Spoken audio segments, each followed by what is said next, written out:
So did we learn anything here today? I suppose it'd be something like check your schematics before you start your work. Because I did a bunch of wiring and had it all set up and got nothing out of it. So, I guess just buy your parts first. Don't buy your parts first, because then you don't know what you need. Alright, I got these ready for next time. I'm not exactly sure what we accomplished today, but I found out the switch is bad. I believe the relay is also bad. We did install the ground wires here, but they came up a bit short. We'll have to use longer wires when we redo these harnesses. Welcome back to Rusty Gold Racing for part 3 of our H4 headlight and turn signal installation. Alright, so there are 8 wires coming out of here. And here's the new switch. 1, 2, 3, 4, 5, 6, 7, 8. So that's good. Here's the part number.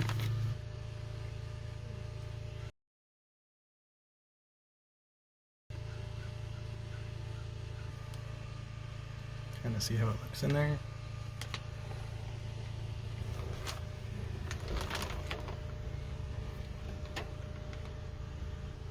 It's quite broken. Let's get to removing the old switch. Oh yeah, that should do it.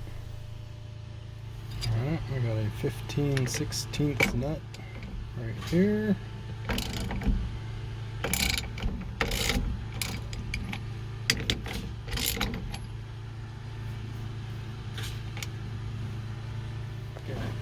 I don't have a steering wheel puller, but I'm going to try.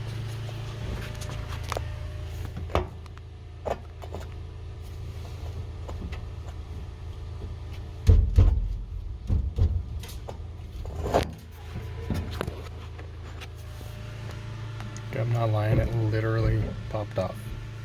That's broken. That's broken. I don't think the switch is really working, but we're gonna try a new one. Also, this thing's been bothering me for a long time, so I'm gonna take care of that.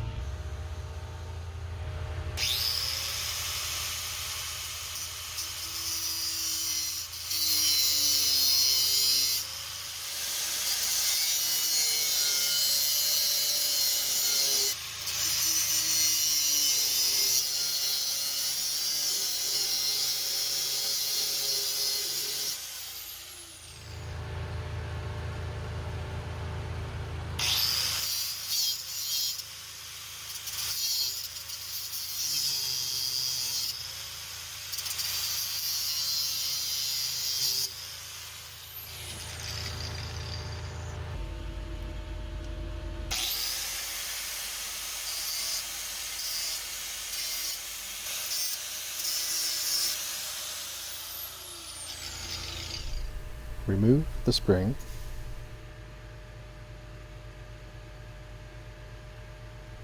Remove the 3 screws holding in the ring.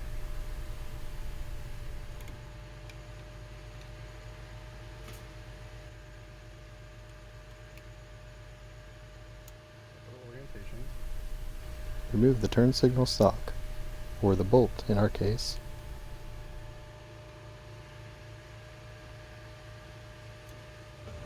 Let's see how it matches up. Make sure you got the right part before you open it. Yeah, something like that.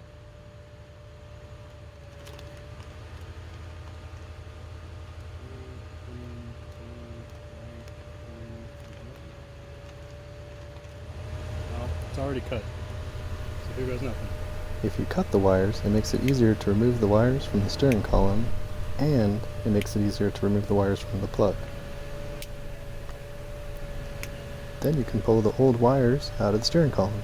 So here we are. It's very important to take a picture or write out which wires go where. In our case, some of the colors were slightly different from the original switch.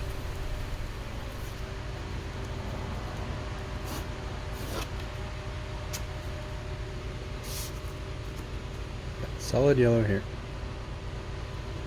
which is blue with yellow. Yellow, green,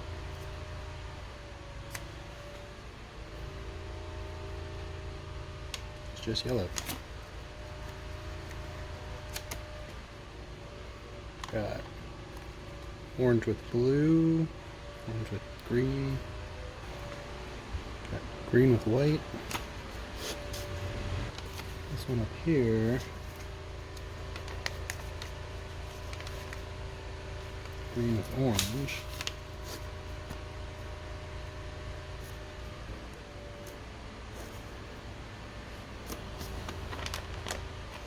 This green with orange. 1, 2, 3, 4, 5, 6. Let's move these two here. Have a blue, and a green,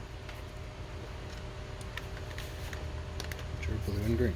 I also drew the plug out to make sure I got it right. Okay, so I have it all mapped out here. Now I can take these apart.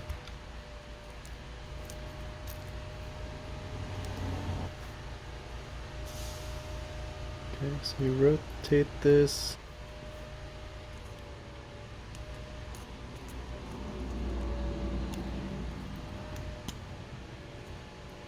Alright. First, all these wires need to go through the steering column, so we'll tape them together and feed them through. I removed this collar to make it a straighter path for the wires to go through. It needed a little more persuasion, so I used a thick wire, ran that through the steering column, then pulled the wires through with it.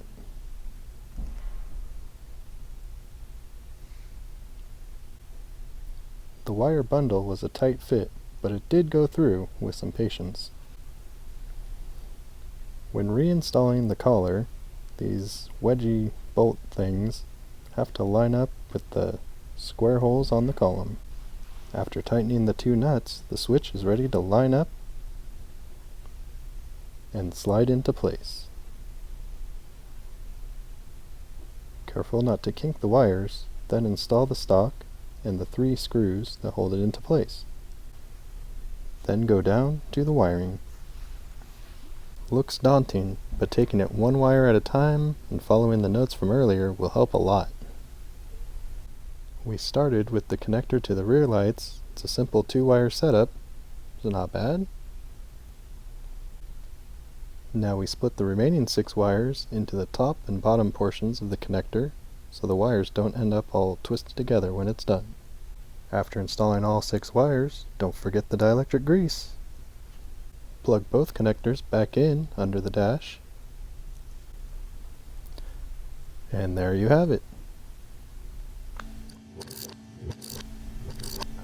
Now, with this steering wheel, I did have a problem with the horn contacts, but I don't have horns anyway, so I just removed these. So we got the switch and relay installed. We are almost at the end of this journey, but the lights don't blink.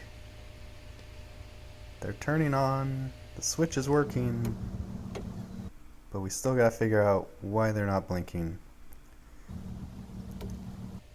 Come back for part 4 and I promise you will see these turn signals work. Thanks for watching and have a great day.